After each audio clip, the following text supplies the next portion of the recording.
This is the 217 Recovery Podcast with Corey Winfield. I think that's pretty fair for a guy.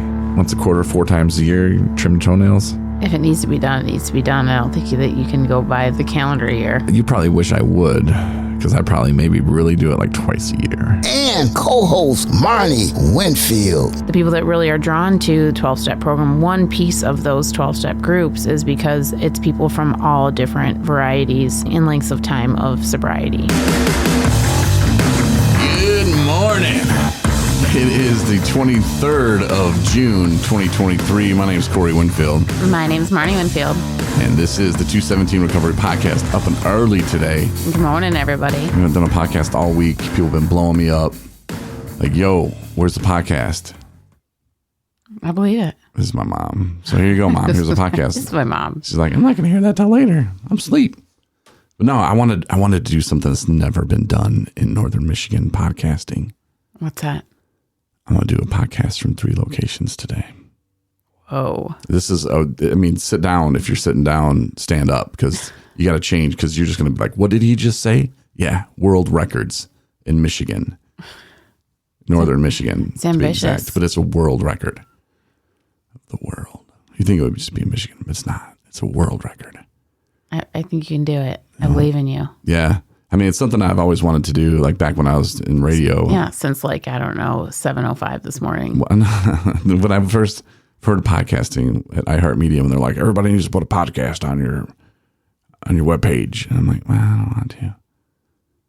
Like, we got paid to talk, and then that's the last thing we wanted to do. Right. But again, that's just like anything in life. And this is for maybe advice that someone can take when they're talking to somebody who's not wanting to admit to having a problem with substances, is you let them make it their idea. And of course that goes back to like the Bible days when they were like, hey, if you don't get your corn out of there, we're going to kill you because the devil's coming, or whatever they said. But my point is, though, if they just would have said, we'll pay $1,000 to people who do that, I'd have been like, all right, let's do it. But instead they're like, you need 2 of them on your page a week. And we'd be like, oh, I don't want to do it. Right. I'm trying to run a radio station. Yeah. If the desire doesn't come from within you, then it doesn't mean very much. Yeah, it's that desire.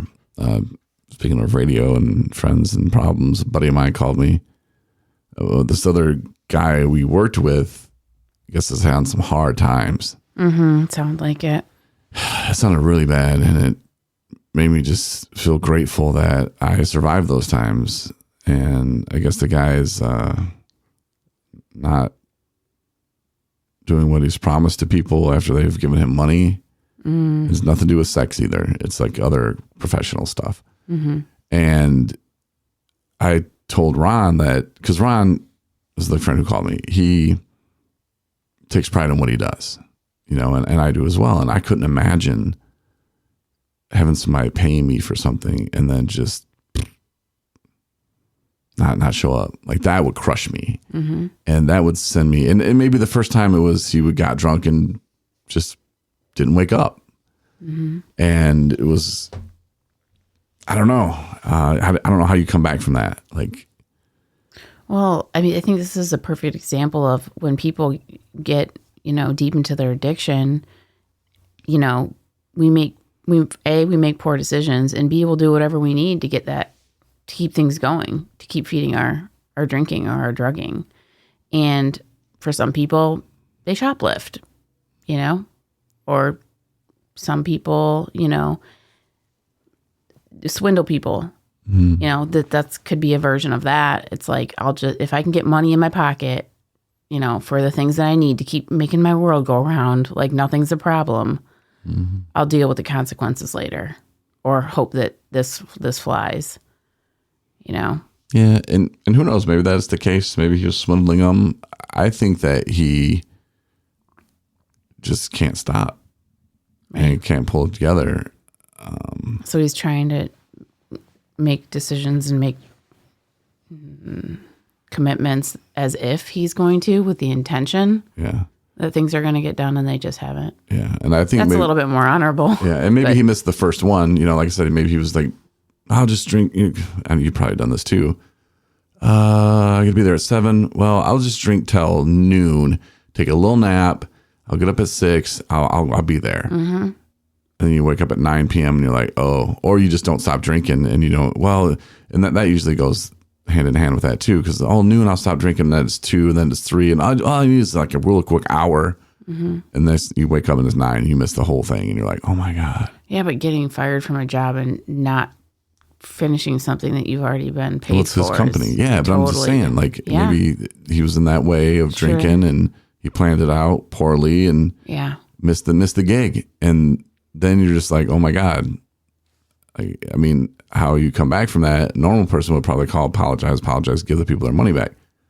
But when you're active addiction, the best thing to do is to keep drinking. Yeah. Because then you forget and then you get that F it and who cares anyway, whatever, man. I'll see you in court, I'll pay you eventually and it'll turn around. And you, like you said, worry about that later. Mm-hmm. And then they just start snowballing. And then there's more people, like, I guess they're leaving stuff on his Facebook page even. And it's just like, dang, like his business page. And it's like, and that just highlights the whole burning bridges is what we do in our active addiction. Yeah. And Ron, when he called, he was like, I feel bad for the guy. He needs help, but we don't really know what to do. And it's like, well, unless he has that desire, and that's the hard part of it as well, because the alcohol will trick your brain and he might be in give up mode already. I was there before. Yeah. It's like, well, I'll just drink this bottle and the doctor say if I drink again, I could die. Maybe this will be it. And family won't have to worry about me anymore. Everything will be good. I'll be out of here. Which it was the alcohol making me feel that way, making me think that way, because no, I don't want to die, man. And I'm really happy with life today, and I'm happy where I landed, and it wasn't easy, but I'm glad that I hit all the branches on the way down. I really felt them. Lots of branches. Yeah, and it makes what I do today and who I talk to today and how I talk to people today, like, makes sense, and it's worth it. Mm-hmm. If I didn't have to go through all that struggle, and not saying that people that don't have to go through that struggle can't relate at all what I'm saying. Yeah. But just for me to be doing what I'm doing, it's like I have to do this. Otherwise, it wasn't going to work. So it's a little different. But yeah, so my world record, though, I'm setting. So now you're really doing what you're supposed to be doing. Times 3. Yeah. Just in 3 locations. I mean, it's supposed to get 3 podcasts a week. Just get them all in one day. maybe a bonus one mañana. That's great. Tomorrow for all you American people. Mm-hmm. Speaking of English. Now we're going to, well, first of all, there's a word in the dictionary for you and I, especially you lately. What's that? Busy MFers. If you look that up, I think it's in there. Yeah. Probably not on Wordle, but yeah, it's in there. Yeah. It's there were days where there was no way I could have even functioned to get one thing done. And now I'm multitasking with all these different things that are all beneficial and all part of me celebrating with who I am today. And I mean, I could give you a list, but we would be on here way longer than we want. what I'm kind of working on. But no, it's great and it's a gift and I'm blessed. And I lost my stepfather, in the past few months. And so we are having a celebration of life today. And I feel his presence. He was a good, positive person in my life. I can't say enough nice things about his kindness and patience. And, he led an extremely good, successful, full life. And so we have the opportunity today to spend time with my family, your family now, and be able to kind of talk briefly about, those things, his attributes and his personality and the gifts that he's given all of us individually. So I'm not sad. I feel okay. You would think that, on days of, if you want to call this a funeral, I guess you could, but it's not. It's a celebration of his life. So Yeah, there'll be some tears, I'm sure. Yeah. Just because it's what happens. But I think that there'll be happy tears and fondness and remembering your stepdad. And P.S.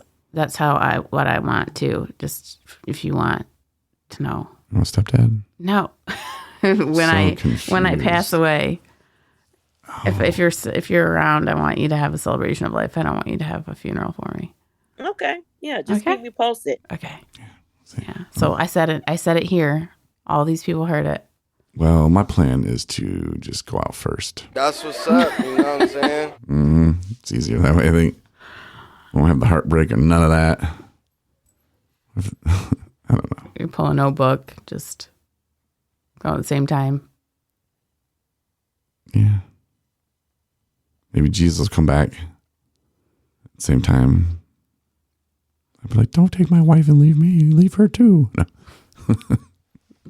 She can't go without me. Man, we were watching some crazy religious stuff the other day. We'll have to, this is not the podcast for that one, but oh my goodness gracious. It was on Netflix or something? Yeah, it was on Netflix. It was sick, actually.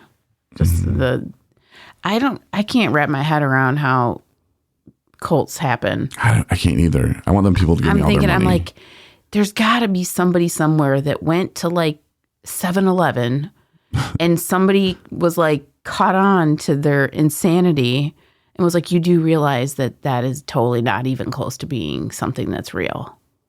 And then have them go back from 7-Eleven to their cult people and be like, this guy at 7-Eleven challenged me and, brought up some pretty good points about how all this stuff we're being told might not be true. Maybe we should look into this a little bit more. We should do some digging and deep dive on all these things that we're being told. You think? I mean, hundreds of people, nobody was like, eh. And this creepy guy, and there's like hundreds of thousands of them. You just want to walk up and be like, smash, smash, smash. Yeah. That's what I want to do because I don't understand it. I don't get it. And here we are with a nonprofit, and we're kind of running this situation where it's like we need funding, we need donations, like big time. And these people are just giving the money to like these crazy people. Mm-hmm. And they're like, oh, you're supposed to hit your wife. That keeps her in line. And you're supposed to beat your kids. Fear is what rules. And just like, anyway, this isn't the podcast for that, but we'll go over that documentary in detail at some point. And have to remember the name of the documentary. Before I cancel Netflix, because Netflix is useless. But they did have Extraction 2 with the guy who plays Thor. I have no idea what you're talking about. I don't know what that is. It's a movie, baby. Well, I know Thor's a movie. I don't know Extraction 2. Never didn't know the one. Second one of the first one. Okay. I think he watched it with me. Like it starts off, he's like drinking a beer and on some cliff with some guy, and he just like takes his beer and takes a drink and then just walks off the cliff and then falls in the water and then like sits Indian style on the bottom of the lake. Oh, yes. I do remember that. That's what that. I mean to bring up bottom of water places because I'm not talking about that story. The Titan thing. Yeah, submarine. I know. Died. I guess they're dead. I don't. And why do I challenge everything? COVID, fake. Like everything. Submarine guy, it's a hoax. I know you are very negative. I don't know. It's not healthy though. That's when I came up on the street and we're like, hey, we were just saying like don't. $100. We were just saying like don't believe everything, and now we're like believe things. Yeah. We're giving mixed messages this morning. Here's $100. I don't want your fake $100 bill. If we need donations, we don't need your fake donations. Go to 217recovery.com/support though, if you want to make a donation. Anyway, Extraction movies, yes. There's some good stuff on Netflix, but the documentary, it does bring up some emotions. At least it did for me. But it's worth. I mean, you'll realize like people, are stupid. Humanity is just dumb, like questionable sometimes. Insane. Donate now, or Jesus is coming for you, or the devil's coming for you. I mean, or both of them. If you don't donate now, see if that'll scare them. I don't know if it will or not, but I think they're still listening. You get what I'm saying? Yeah. Well, thank you, because it had to be 15 minutes long. You're probably thinking, Corey, you just looked over there to see how long we've been going. And I guess 15 minutes was the mark. And you're correct. All that did just happen. But 15 minutes is the mark to set the world record. So I need 3, at least 15-minute podcasts today. This is from the home studio. We're going to do a north studio. And then we're going to do on location in East Jordan today. Awesome. It's our Freedom Festival. And I think I'm going to because Justin's going with me. Tyrone's going to show up out there. Mm-hmm. Mitch is going. Adam's going. You're not invited because you have too many things going on. Like I haven't even, like the whole time I've like, hey, we're going to do this. Not one time were you like in my head of being there. Right. Because it's not that you don't want to. It's just there's a lot of stuff going on today. Yeah. With you. And I think I'm going to make the guys do accents for like the first hour. Oh, I'm excited. Hello. I'm excited to hear that. Well, PG, that's all we got for today. At least at this studio. What was that even? It was British, I think, or Australian, mate. Yeah, because you were kind of muddled a couple different. Well, see, maybe I'll listen to my deer hunting story again and go back to that accent. Well, I don't have to have an accent. They do, so it's on them. It'll last for like 40 seconds. I listened to that podcast that I did with Chris and Ryan where we did accents for like the first 10 minutes. Mm-hmm. I laughed my ass off. It was really funny. I heard you talking about it the other day. It's so stupid. It was funny. Good times. Anyway, thanks for listening. We'll be back later. I don't know who my co-host will be later, but Marney, thank you for making an appearance. Mm-hmm. Appreciate it. You look lovely as always. Oh, thank you. Well, you have a good day. All right. Everybody have a great day. Thanks for listening to the 217 Recovery Podcast. Win a bunch of free shit from 217 Recovery. Go to the app or the website, 217recovery.com.